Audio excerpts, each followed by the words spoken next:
war and the world economy. I belong to everybody and I belong to nobody. ATN covers it all on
Good evening and welcome to Sport Extraordinary on Atlantic Television Network. My name is Kingsley Emmanuel and I'm we're going to be seeing so many games in the European scene this weekend. It promises to go down the way, especially in the English Premier League, as Arsenal, Manchester City, of course, continue to chase the title of this time around. We'll also take a look at the Italian Serie A, the German Bundesliga, as well as the French Ligue 1 as it is. It promises to be an exciting one, so we'll urge you to sit tight, sit glued to your TV sets, as we're very ready, of course, to bring you the latest revolving around the world of sports at this moment. To take a short break, and we'll walk. Immortality as an athlete, 19.79. It's a goal, it's 8 goals.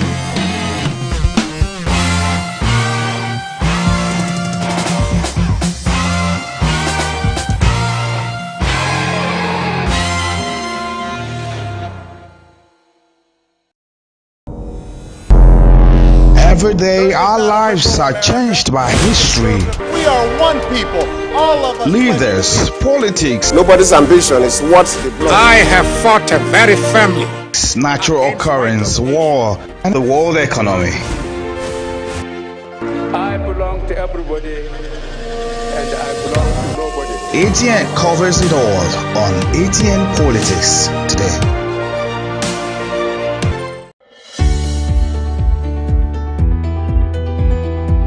People into the country illegally. That is amazing. Honorable you human trafficker. Honorable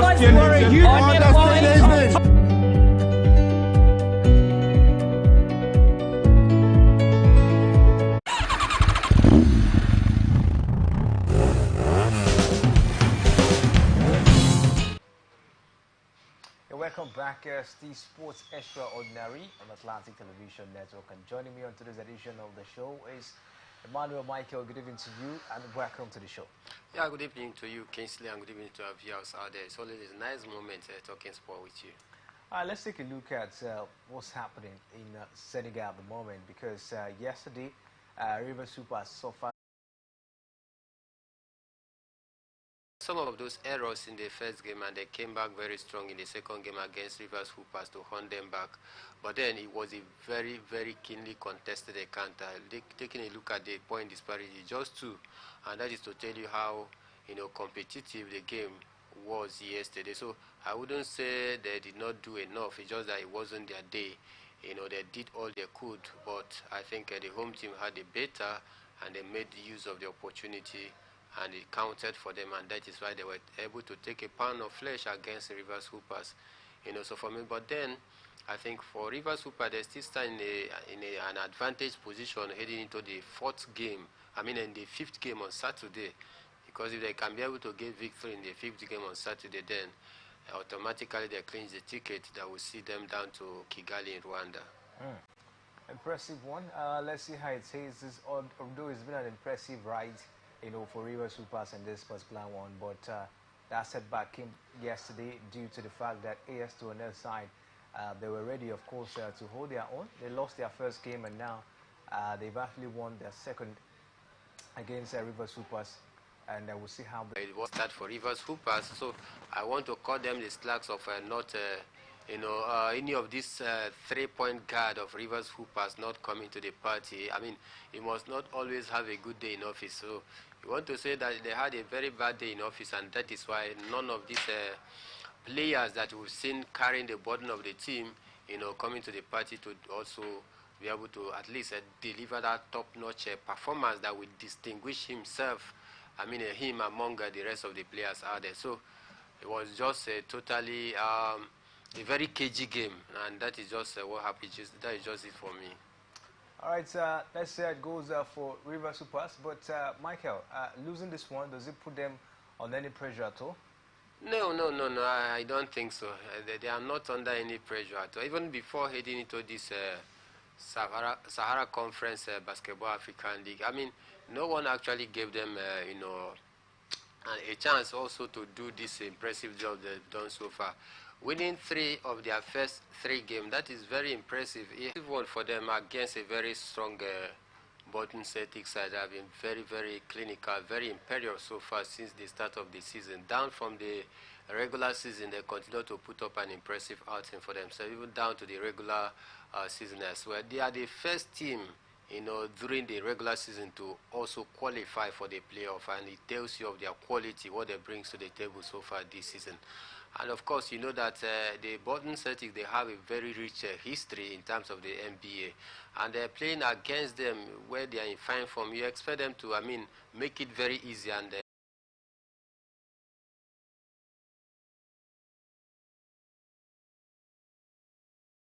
because everybody wants to get to the final and be able to win it, and that is why they were unable to, win this very one. I believe their coach knows what is at stake in this very one. You heard their coach speaking shortly after the game. He said that they are going to work on the mistakes that they did, and see if they can be able to, get a positive result in their next game. So let's keep our fingers crossed, hoping that the coach is going to do the needful, and some of their key players as well is going to also live up to the, expectation. Let's see how it goes, of course, for the Cavs.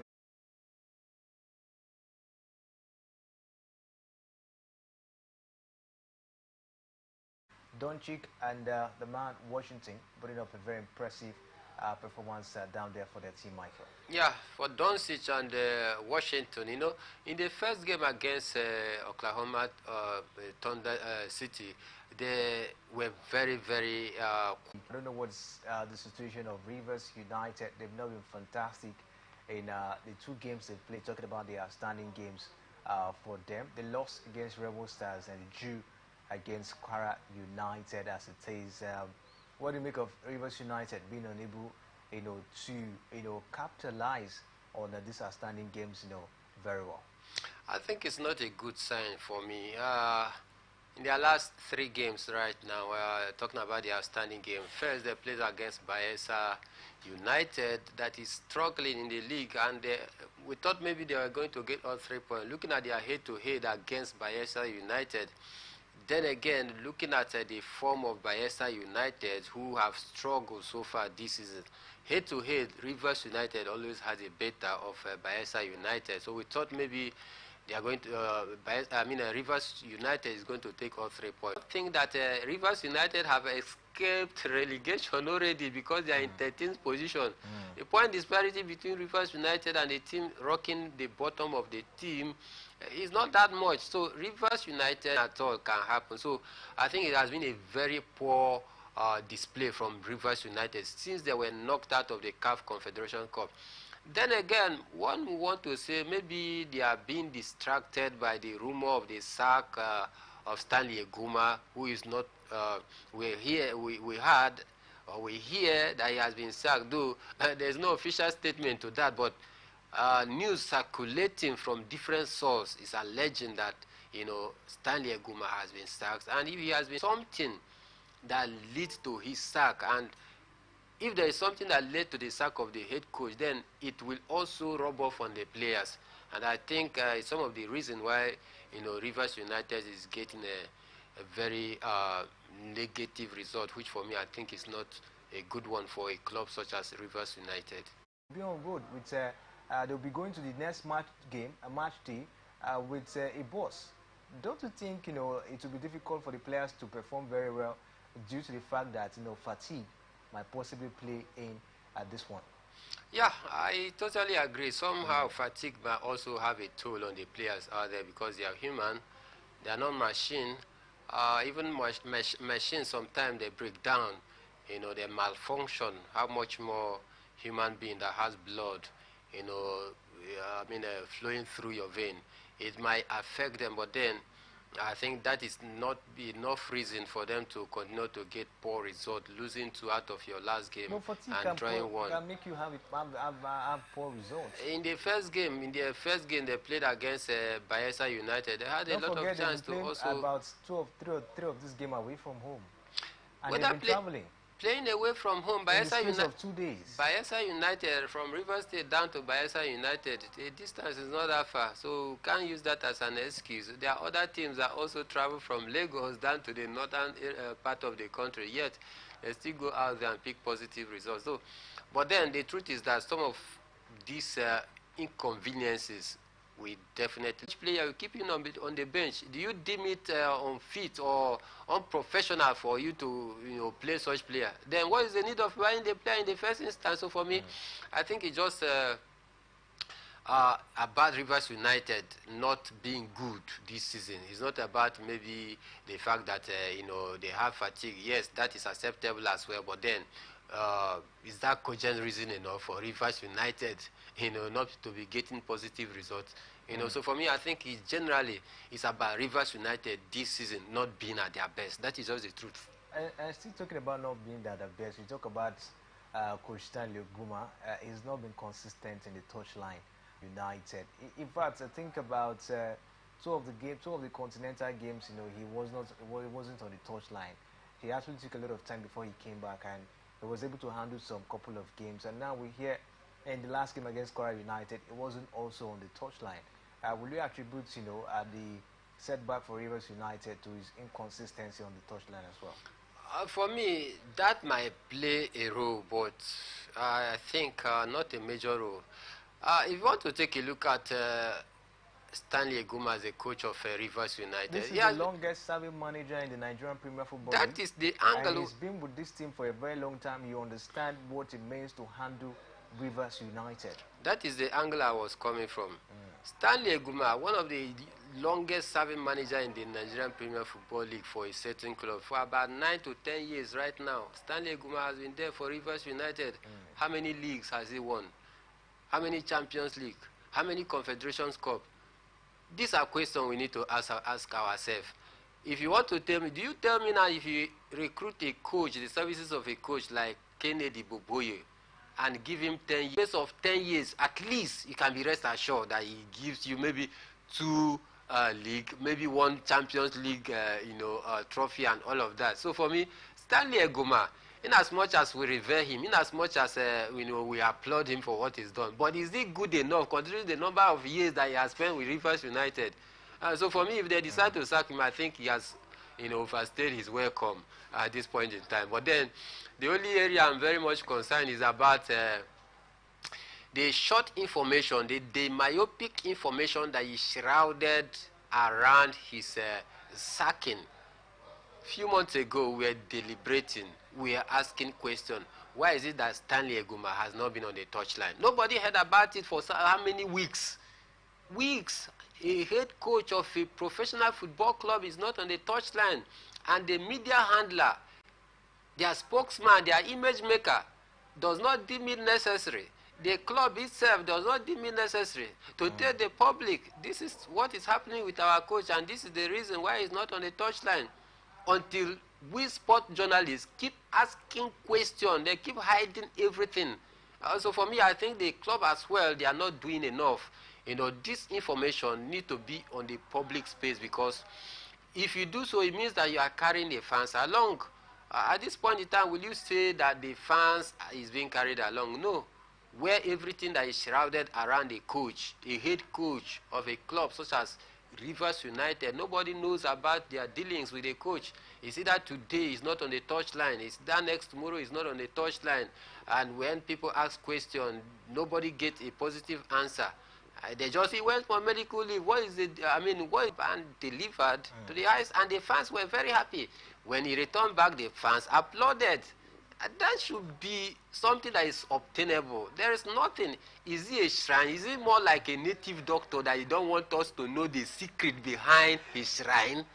So these are questions that we need to ask as fans and as sport journalists, so that we can also be able to keep sport fans abreast with the appropriate information, so that we will not mutilate the information to the fans out there. And if the fans is not given the proper and accurate information, you know, it becomes very difficult, and they won't also want to support the clubs again, because if you are not part and parcel of what happens in the club, because how then will you make an input for the positive or for the growth or for the progress of the club? So I think if he's being sacked today, like I said earlier, he has overstayed his welcome, because his performance in the last 10 years that has been in Rivers United, I'm not satisfied.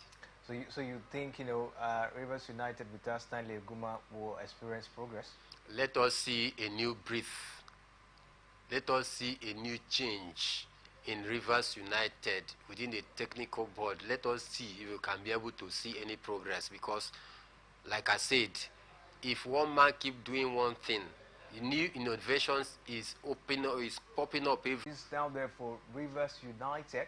They'll be looking out against Sunshine Stars in Akure this weekend, and we'll see how far, of course, it will go, how far they will go down there in that particular encounter. Well, at this point, we'll take a short break, and when we'll come back from this break, we'll be able to, of course, take a trip to Europe to bring you some exciting fixtures this weekend. Please stay with us. We'll be right back.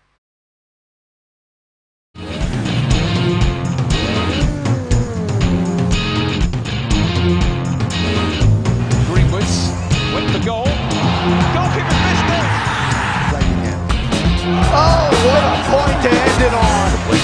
So now this is when they're at their best. And when they're 12 years for this. So drink it in. Still goes to Andre. Do I need love to be immortality as an athlete?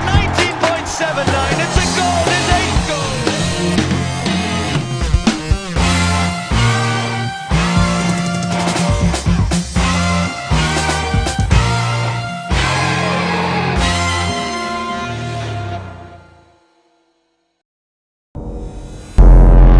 Every day, our lives are changed by history.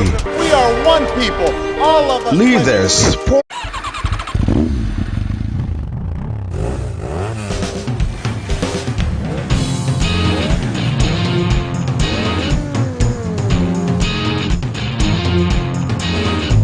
Greenwoods went for goal.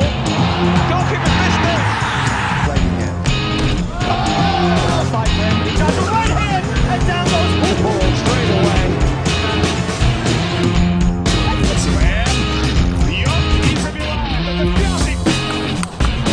Oh, what a point. Welcome back as the Sports Extraordinary on Atlantic Television Network, and of course I will bring you the latest revolving around the world of sports. It's time to talk about the English Premier League, and we'll start with the breaking news this afternoon, as we hear Everton have withdrawn their appeal against a 2-point deduction for abridging Premier League financial rules. The Toffees were docked 2 points after an independent commission found the club had breached profits and sustainability rules by 16.6 place next week, with the verdict announced before the final game of the season at Arsenal on 19th of May. And the Toffees had a 10-point deduction reduced to 6 on appeal in February for PSR breaches in the 3-year period to 2021 and 2022. Successive home wins over Nottingham Forest, Liverpool and Brentford last month secured Everton Premier League safety. They face Sheffield United in their final home game of the season at Goodison Park this weekend. Michael, what do you make of the withdrawal of the appeal? Is it that they feel that they can't possibly get something out of this one? No, I think they have been very Or sensitive maybe and very. looking at the fact that they're out of the relegation zone now, they feel very confident and looking very much, safe. I think that is the angle I'm thinking now. They are very sensitive and very, very tactical and thoughtful of their, willingness to withdraw this, appeal. Already, they are already safe. So, and withdrawing this case will even give them a soft landing. A Premier League board will look at it and say, okay, these people is very, very Obedient. they're obedient. They've shown remorse. They are very true, straight to the process as well. So that will give them soft landing because anytime such a drastic decision is taken against club, if they first admit a guilty action because of your obedience, from that of this, because if they continue, maybe next season they might not have it this good.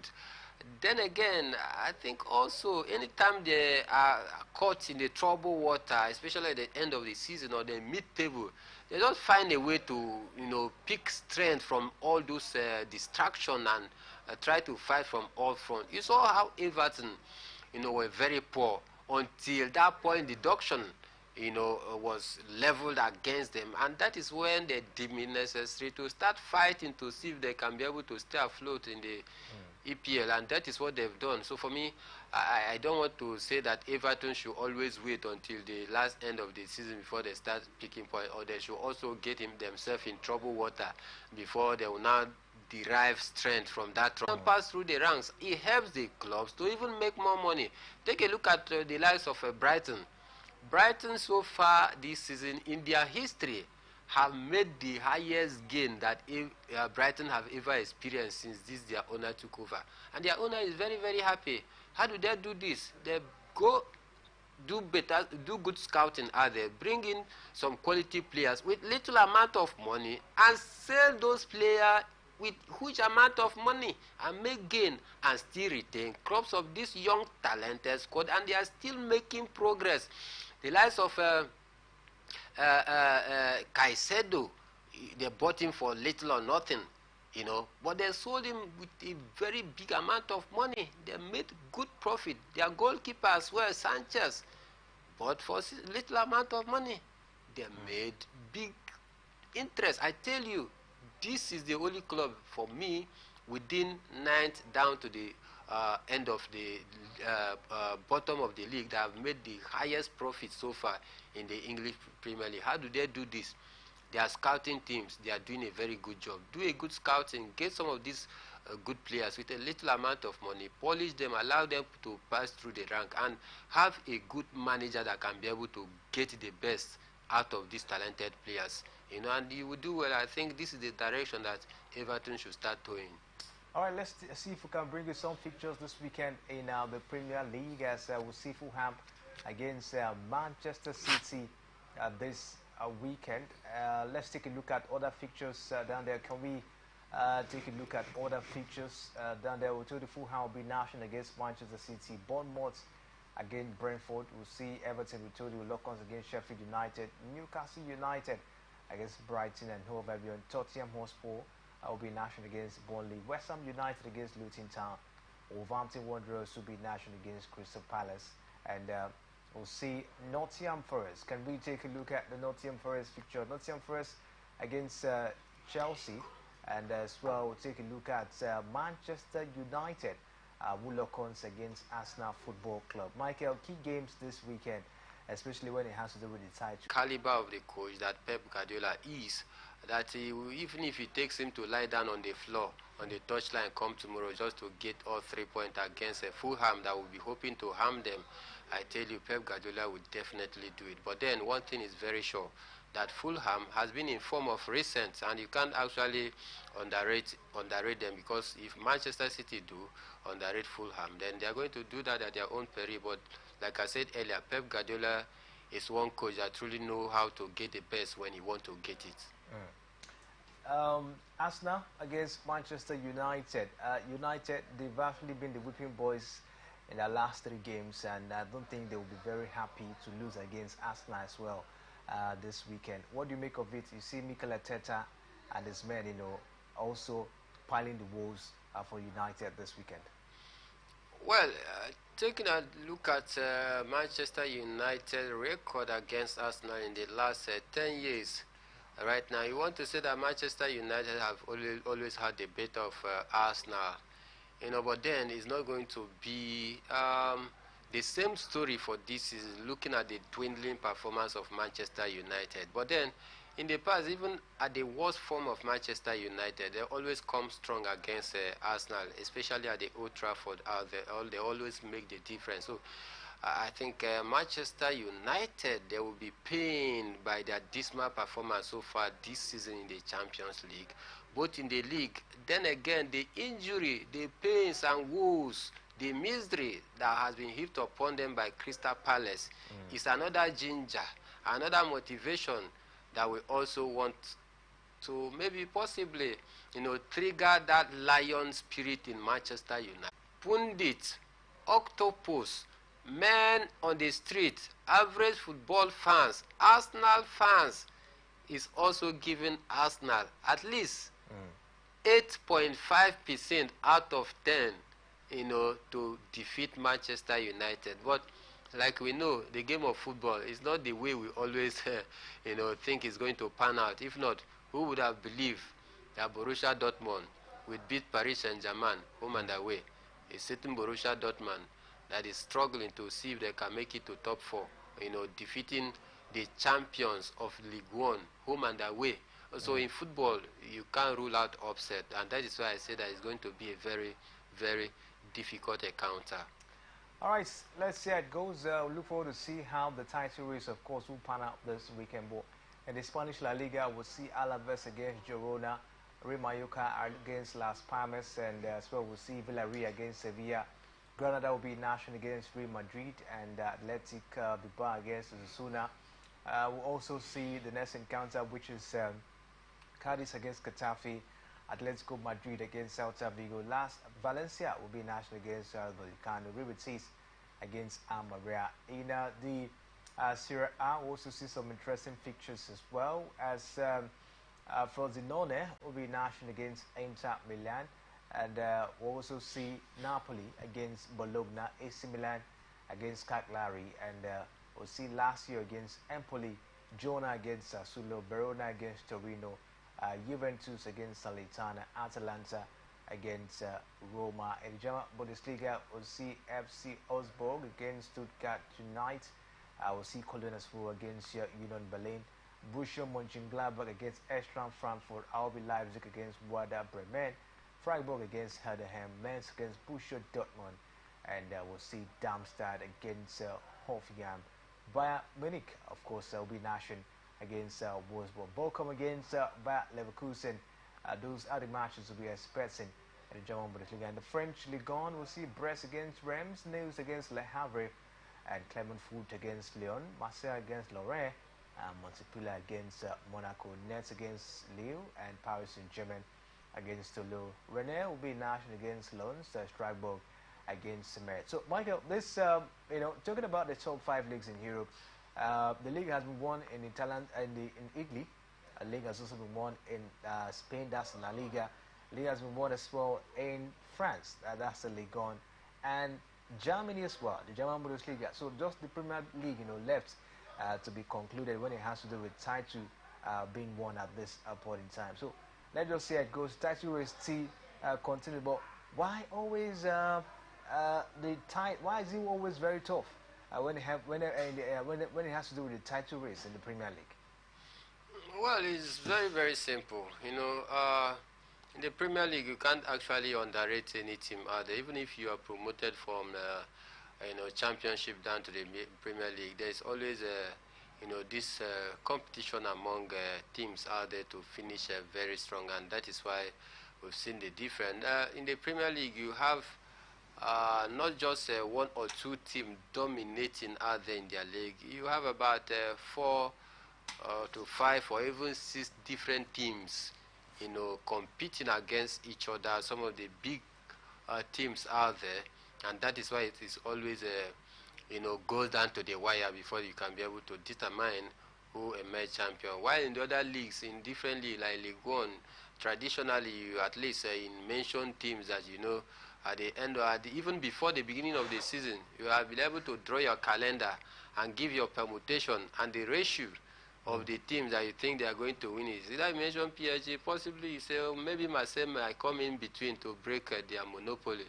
In La Liga, maybe you talk all about Real Madrid and Barcelona. Possibly you take a look at Atletico Madrid, maybe coming in between to break, their duopoly. Then again, in German Bundesliga, you mentioned Bayern Munich. Maybe you talk about Borussia Dortmund. Then before you start thinking of any other team that is coming to break, the duopoly. Italian Serie A as well. It was very, very competitive. It used to be very, very competitive. When you hear the likes of the old ladies talking about Juventus, you hear the likes of AC Milan, you hear the likes of Inter Milan, you hear the likes of Roma, you hear the likes of Fiorentina. These are some of the top teams then when the Serie A was still very much tough. But these days it has been limited to maybe you talk of Inter Milan, Juventus, or AC Milan. So, but in the English Premier League, we have 5, 6 teams, or even 7, competing, going for the jugular against each other. You hear Manchester United when they were still Manchester United. Not now that it looks as though that man has been removed and it is now Manchester. Then you hear Chelsea, Liverpool, Arsenal. Of recent, Manchester City is beginning to come up very strong. People are even beginning to forget there is another Manchester called Man U. When you talk about Manchester now, what comes to your mind first is Manchester City. So these are some of the reasons why it looks as though the Premier League is one of the most watched leagues, one of the most competitive, because the media, the hype that comes with it, the euphoria and all of that. So this is just the difference between the English Premier League and the other leagues. All right, so the final of the 2024 Europa League, of course, could see 3 Nigerians, chasing glory at Aviva Stadium, Dublin, Ireland, come 22nd of May. Bayer Leverkusen are through to the Europa League final 4-2 aggregates after a stoppage time goal from Josip Stenesic, snatching 2-2 draw at home yesterday, extending the unbeaten run to record 49 games. So, Michael, what do you make of it? It is Bayer Leverkusen, of course, in the Europa League final once again, this time against Atalanta. It's been an impressive run for, Bayern Leverkusen so far this season. The golfing class of their quality so far is evident of the fact that starting from their league, they already wrapped it up even before, now. With 5 games to spare, they had already wrapped up their league out there, ahead of the likes of Bayern Munich and Dortmund that have been, the traditional contender of the league out there. So it tells you the golfing class of what Xavi Alonso and his boys have done so far this season. 49 games unbeaten, the highest in the history of a European football club. No team has done it before. And begin to ask yourself, is this team made up of the prime of Messi and prime of Cristiano Ronaldo? Is it made up of prime Zidane, prime Arjen Robben, Ribéry? These are teams that is just made up of average quality players that is willing to give their best for the coach, to give their best for the team, coupled with a manager that have been able to play under some of the best managers in the world of football, coming together to put the ideas that he has garnered from all of this manager, and again a little touch of the coaching license that he has passed through. He put all these things together and is able to give instruction to to this average team that he has. And they are giving him the result. 49 games play so far, not losing any. The manner in which they made that comeback yesterday was very glorious.